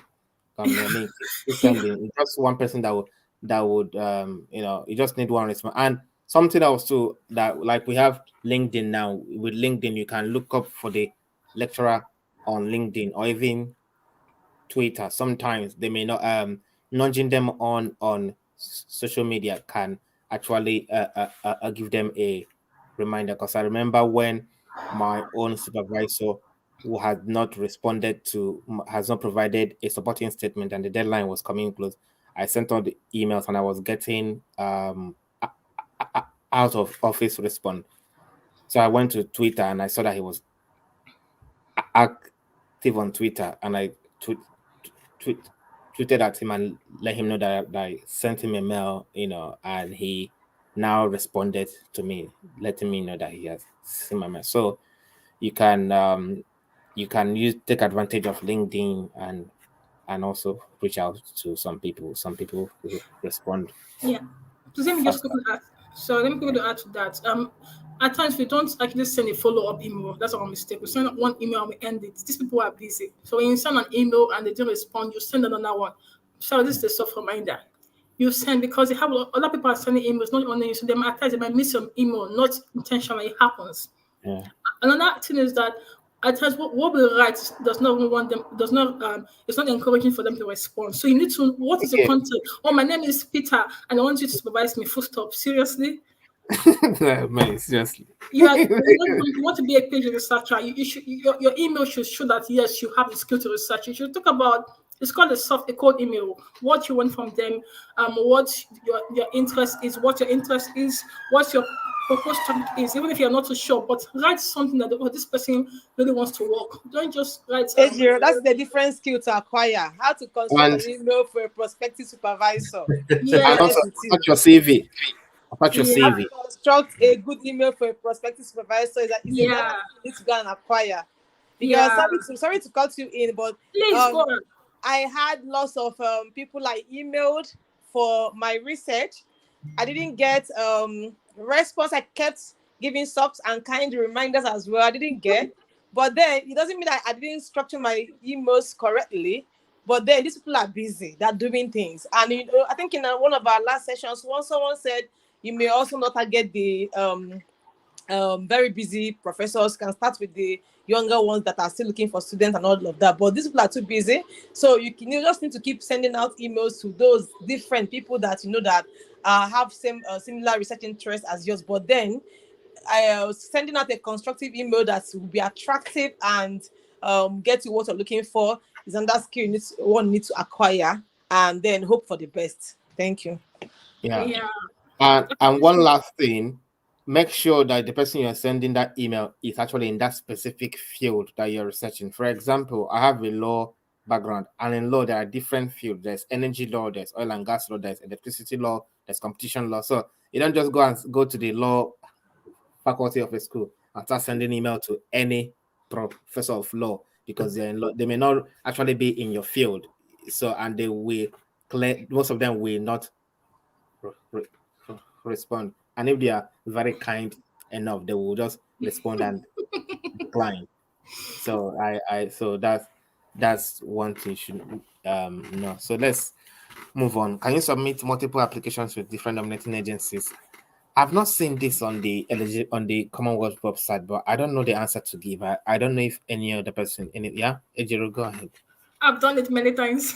Okay. And So how was I submitted 3 applications for my PhD. So I use FSB1, I use Farrell 2, and I use my university. So you can submit multiple, but the only difference would be the what's it called? The nominating agency. You understand? Yeah. so what if you get nominated by the No, I haven't wait, seen. So most of my mentees did the same thing, and none of us ever got more than one. We only got one. So I don't think even it's just like Commonwealth shared. When you have 2 or 3 offers, you have to pick one at the end of the day. You know that, yeah, right? yeah, So if yeah. so, if it happens, you still have to pick one. But I don't think this will happen. You have to happen because most Commonwealth can tell that this is the same application. You understand? So But yeah, I know, but like if you get nominated by 3 different agencies, that would actually affect 2 other people who are supposed to have been nominated. You would have taken their spots. no. So it's like Commonwealth shared. When 4 universities nominate, you have to pick one. Once you pick one, the Yeah, I other know. 3 drops to the reserve. So I think it's the same process. It's just like you Okay. might not really know. It drops here. All right. Okay, so that answers it. Next question, please. Okay. Any useful tips on what has to go in the personal statement? Kangwa, do you want to come in briefly? We've not had your voice. We hope to be closing very, very, very soon. So if you have your Yeah. questions, please let them keep coming. Don't wait till Yeah, someone so, asks and you ask a follow-up what question. goes? Because, Yeah. So what goes in a personal statement? It's a personal statement is basically you selling yourself. So of course, first you can start with what you have. Let's say your qualification, you have these, you have your experiences. Then you delve further into looking at how that experience you have relates to the your PhD application or your PhD work itself. So you kind of link your experiences with the the PhD work. Then you can now go down to look at how the what you want to do with the experience you get during your PhD, right? What you want to do from once you finish your PhD, what are you looking for really? Why do you want to do the PhD? And you can top it off here by maybe just looking at the long-term goal, the short-term goal, and the medium-term goal. And as well, you look at the global, what's this? What global impact are you looking at, right? For your PhD, what impact do you want to, what are you going to impact globally, nationally, and locally? But remember that it's a PhD. You are not likely going to make such much impact, but you're looking at a certain contribution, right? You're looking at a certain contribution, not necessarily that it will be earth-shaking contribution, but you are foreseeing something, and you are selling yourself. So there should be an aspect of highlighting the I in your personal statement, right? So everything you put there should have that connection going back to you, and feeding out again to the impact, the beneficiaries. So here you're looking at a personal statement looks at kind of like you and the beneficiary. So it kind of brings the two together. So you are reaching out to the beneficiary of of your work. So you, the work, and the beneficiary, and see how you can link it out. oh, all right, that's great. And if I may chip in as well, your personal statement is when you have been nominated. A personal statement is your interview. That's what the Commonwealth Scholarship Commission in London will look at to know you. So, what do you, if they ask you like to speak about yourself and speak about your research, so speak about this, the personal statement is the opportunity for you to make a case to distinguish yourself on why you are the best person for this scholarship and why the UK government should spend over £100,000 on you, on somebody that they don't know. That's what you have to do in your personal statement. It ties your personality, your research plan, and also your future career. Everything has to blend. Your personality, what you've done before, what you're currently doing, why you are, why you want to waste. Let me use that word, waste the next 3 years of your life research. Why do you want to do it? Because PhD is not fun. It's not interesting. It's not. It's not exciting. So why do you want to spend these 3 years when you could be working, when you could be doing something more fun, traveling and all that? So basically, that's what your personal statement. And if you want to get samples, a lot of them are online. If you Google sample personal statement, the same personal statement that you used to get your PhD admission. It's just for you to tweak. It's just like in the same format to tweak it and get it done. So Ejiro is doing her head like this. I don't know No, that she wants. no, I don't have anything to say. It's just that whenever you keep saying over £100,000, or like, have you done the statistics? Over £100,000. It's so nice to hear you say it. It is when you combine this. I know. It's just that it's interesting to hear it. That's a lot of money. Yeah, it is. It is. And if you're from Nigeria, that's over 100 million naira. Oh my God, I need that money. Zambia, that's about 5 million. Okay. Next All right, question. so the next question. I don't know who wants to take this one. Research, I'll take it up. So, to what extent should my research proposal connect with other parts of the application, especially the essay part? Remember that your application should have a logical flow, right? So your application should have a logical flow. So let's I'm just giving a hypothetical scenario. You've been talking about these SDGs related to, let's say, education, blah blah blah. Then you come and whip out your research proposal looking at let's say COVID, COVID vaccines efficacy and all that. So it's not, they're very, very different. So what I'm trying to show is that they should have a logical scenario and everything should have a linking aspect. So it's more or less you're moving back and forth. You're moving back and forth. So when somebody reads a certain part, they can, when they go and read other parts, they can go back and they can relate to what they read back. And say, oh, here this he said this, and oh, this makes sense now. That's the type of application people want to read, and that's what those are applications which are eye-catching. So make your application very logical and let the application flow, and also have this idea that you want everything, when somebody reads a certain part and they go to another part, they can relate easily. I don't know what the other guys can add on. Thank you very, very much. Because of our time, we will leave it at there, and because we have really overshoot our time, and we hope to close in the next 10 minutes. So I will try to run through all the questions and keep our answers brief. And if you have, this is an ongoing conversation. You've seen our social media handle. So if you have further questions or you need any further clarifications, you can message us. You can reach out to us on LinkedIn, on Twitter, through our mails, and we will be ready to help to respond to all your questions. Must one register to be a member of FAWE before contacting them? Ejiro or Lillian, do you want to give it? Lillian can do that. Sorry? Lillian. Okay, Lillian. Register to be a member of FAWE before. Okay, just the last time we had a session, I had said I didn't register, which is what I did. I didn't register. I wasn't their member. I'm not yet their member till now. But last time we had a session, someone said that you need to become a member.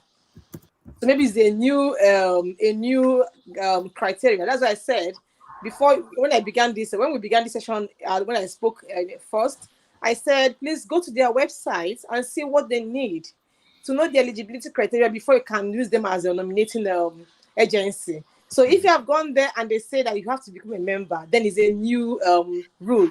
Then you have to become a member. I don't know if that answers the question. All right. Thank you very much for that. That was helpful. Can I email more than one professor from the same department simultaneously? Whatever. There's nothing stopping you from emailing. I will take this one, more than one professors at the same simultaneously. But what you have to do is that if both of them respond to you, you have to make a disclosure and let them know. But if only one person responds to you, then you can go ahead with that one person. But simultaneously may not really be advisable. Maybe it may be nice to email one person first and send a reminder. Then if you don't hear from the person after like a week or two, then you email the next person. But if you email them simultaneously, I don't really see any big deal in that. I think the time you have matters. So we have a short time span. I think she emailed more than one person. But if time's on your side, yeah, I think that's fine. Yeah. Okay. The next one. Yeah, I don't know if someone wants to pick it, but I just wanted to share a brief of my experience on this, because I had an almost bad experience on this. On the section where you have to list the contact you've had with your supervisor. So I had contacts with supervisors from different schools, and when I was having contact with them, I was not under any obligation to let them know I'm speaking to other people. So when I now ranked my schools, just know that your proposed supervisors, once you put their email, they'll be able to see your application before they write a supporting statement. So one of the supervisors that I ranked, I put this because you just have to rank the schools first, second, third. So the third choice supervisor came back to me and said that she's no longer going to write any supporting statement, and she doesn't want to be my supervisor anymore. That I have, that she can see that she wishes me the best in my application. So I followed up with her. She was like, "Oh, when I came to her, I didn't let her know that she and that I'm talking to other people, and that I'm choosing other schools. You know, though the other school I put on the number 2 is kind of ranked below her school, but the person who was going to be my supervisor is a professor and is an authority in that field. So she got angry, and deadline was knocking. Nobody has written supporting statements for me. That was when I now went to my second choice on Twitter, and he responded to me. So imagine if the second choice and the first choice didn't respond, and she was the only option I had. So you have to be a bit diplomatic when you are stating the contact you had. And Lillian, I think Lillian mentioned in the session I had last week that to solve this problem, it may be advisable to only go with one school and one supervisor, because whatever school you put and however you rank your options, your supervisors will see it when you put their emails. Yeah. So yeah, I'm still saying the same thing, because if you have had a yes from a supervisor, you already have a yes. The person said, I will supervise you. Commonwealth will just begin to communicate that person. And like you said, I didn't even know they're even seeing the application. So if they're going ahead to also see the application and you said a yes, for me personally, I used just one university and one supervisor. I didn't have more than one university. I didn't have more than one supervisor. But then there's no hard and fast route to it. If you have your 2 or 3, it's still fine. Yeah, but just be diplomatic, like you said already. Thank you. So just to add, you can actually, for me, I use the screenshot of the email. So I just screenshot the email of my supervisor saying, I go to supervise you, and that's what I use. So I don't think I don't think there's an exact word you choose. You can, if you want to. No, I don't think you should use it somewhere. They need to see evidence. No, she's this question is talking about your form, because in your form there's a space for you to mention the contact you have had with your proposed supervisors. So summary. Okay, yeah, a summary. Yeah. Okay, thank you for that. So this is just the next question. This one is close to the same question. So then I have to. Yes, they will have access to the application. They will see it. Yeah. When you I think you can put their mail. It, No, you can choose for them to see it or not. No, they will. If they are writing a supporting statement, they will have to see it. Yeah. Ah, okay, yes, They do. Mm. Yeah, they do. Even your references will see your application as well. Yes. Yeah. Yeah, I think that's So all the questions we have. Yeah. So I think that's all the questions we have. So this will be an ongoing conversation. We thank all the speakers for making out their time, Kangwa, Lillian, and the organizer Ejiro, and also somebody is behind the screen helping us to coordinate this, Agatha. I thank you very much. So we are coming to the end of the session, and I will hand over to Ejiro to maybe You give do put us in a hotspot.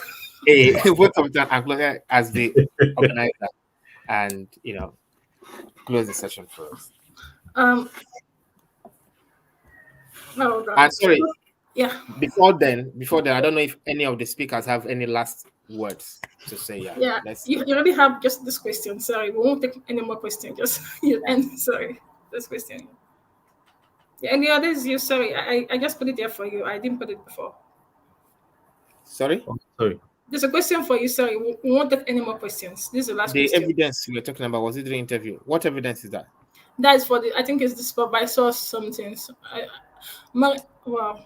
So I think we spoke last about this supervisor evidence or email. I think she was referring to the last discussion about supervisor. Yeah, I don't really understand the question. Maureen, if you can explain better. In the application, you're not asked to show evidence. You're only asked to, have you made any contact? You can now say yes. This one. I think it's this question she's referring to. Yeah. So yeah.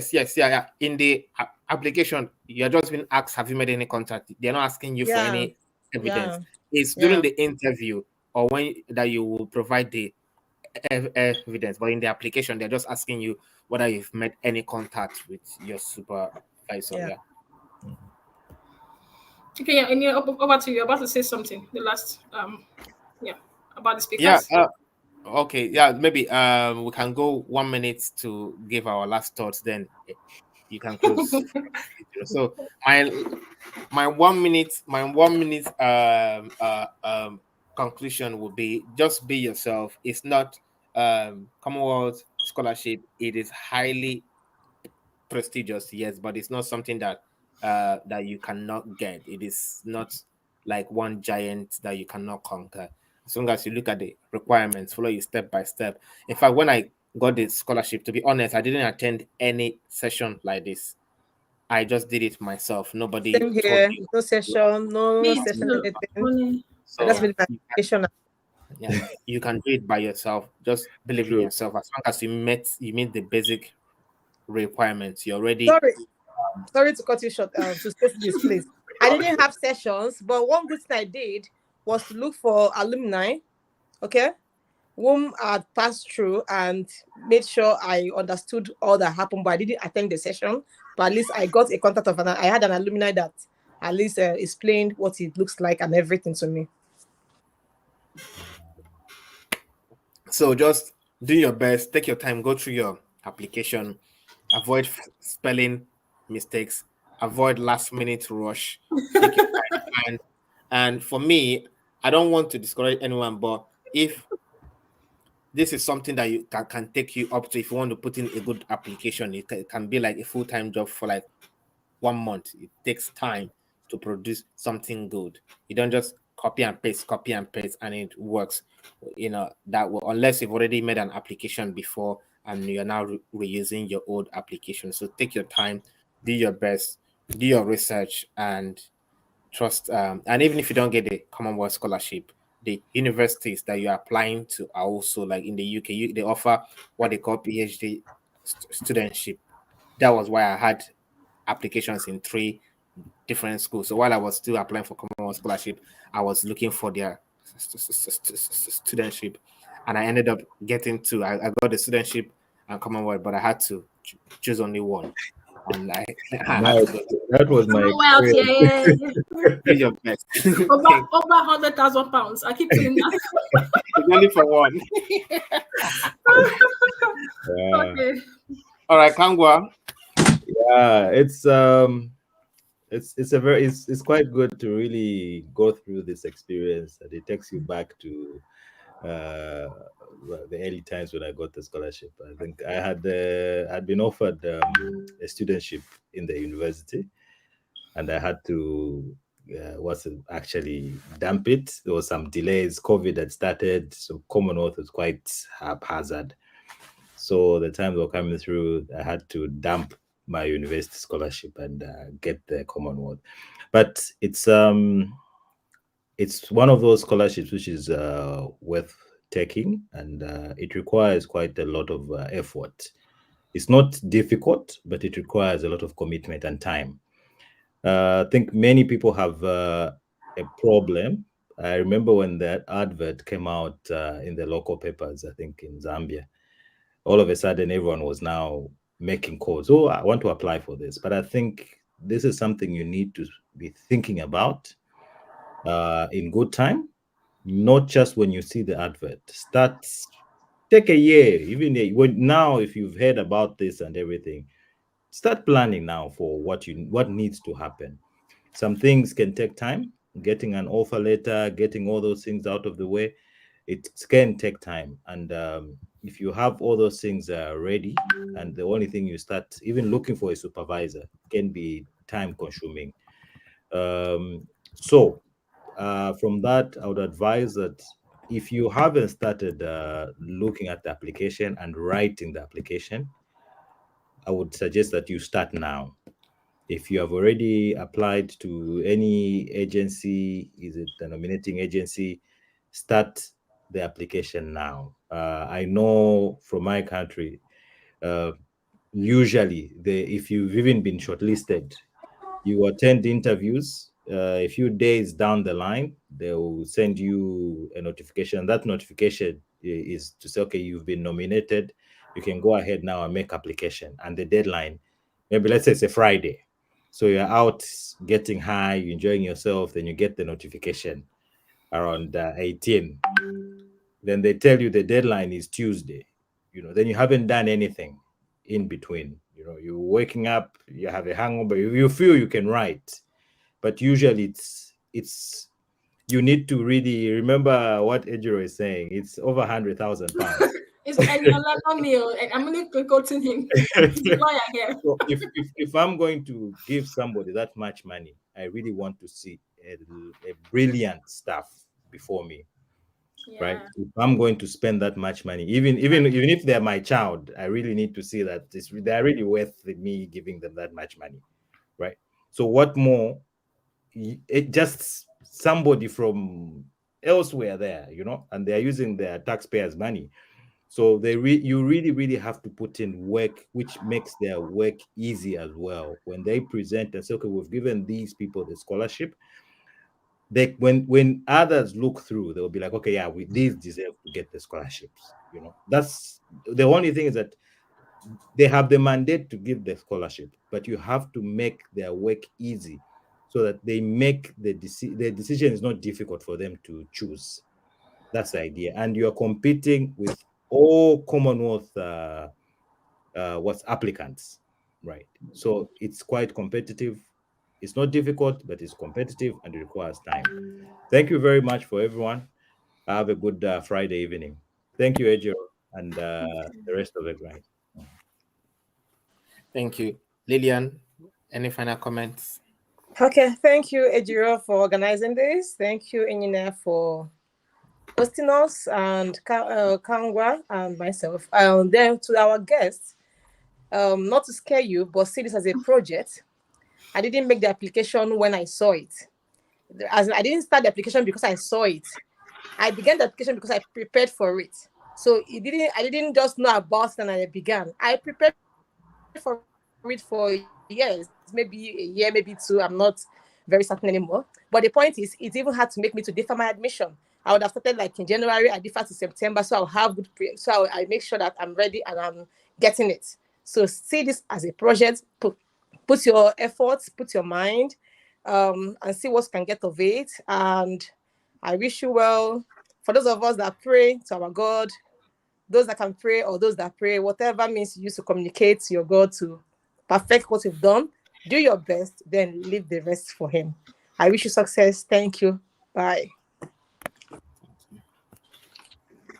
Ejo, please. Okay. Closing. Yeah, but and then you're the one ending it because you're the one hosting. So I want to say thank you to our speakers. Honestly, they've really done justice. Most of us didn't have this opportunity, and we want to make sure that you have it. So please, let's take advantage of it. And I want you to also follow our speakers. I know Enena hosts Twitter talks about this. So please follow his social media. If you have questions, just pop it and he'll respond, or follow his webinars. I want to believe the other speakers do have. So just it's like I said, it's an ongoing process. Maybe in the future we'll have online Q&A section with speakers, the same or other speakers, but you can also always follow these speakers on your social media handle. They actually have useful resources. So yeah, I wish you the best in your applications, and thank you. Eniola. All right. All right. Thank you very much, everyone, for joining us this evening. And we have tried our best to be open as we can and answer all the questions you have. So the bulk of the work goes back to you. And in the course of your application, feel free to come back to us should you have any question or need any clarification. We are happy to help. And like Lillian mentioned, this is not just something you take off the bus. It's something that you plan for and you prepare for. If we are hoping for the best and we are hoping that you get it this time around. But if you're unable to make the application before the deadline, or something happened and you're unable to get it this year, let this be a learning process. Pick the lessons that you've learned in this session and use it for the next application cycle. And one good thing you can pick out is your admission. If you have your admission and you're unable to start, you can always defer it. So when you defer it, you know that you already have admission and you already have a supervisor waiting by the side for you. All you need to do is to start getting ready, start getting your publications ready, start getting your application ready for the next cycle. But we believe and we hope that all of us who attended this session will be able to get it in this current cycle. Or even if you don't get this one, you may get another a different scholarship. And we wish you all the best as you put in your effort. And one other thing I forgot to mention, you know that UK has introduced a rule where your dependents, you're not allowed to bring in your dependents. But the exception is if you're under a scholarship like Commonwealth or Chevening, that rule doesn't apply to you. It's on the government website, so you can bring in. So you see, this I scholarship didn't even know that. That's amazing. Yeah, it does. It comes with a lot of prestige. No, it's not also for the PhD. The PhD can bring dependent. That's applicable to the masters. Masters, yes. Yeah, PhD can bring dependent, but not the masters anymore. Yeah. So if you're under Commonwealth scholarship or Chevening, whether you're doing masters or you are not under that rule. So just do your best. See it as a project that you are committed to, and not just as a means to use to say it. You've said it. All right. So thank you very much for attending our session. We look forward to engaging with you guys on the WhatsApp platform. I believe we have a WhatsApp platform as well.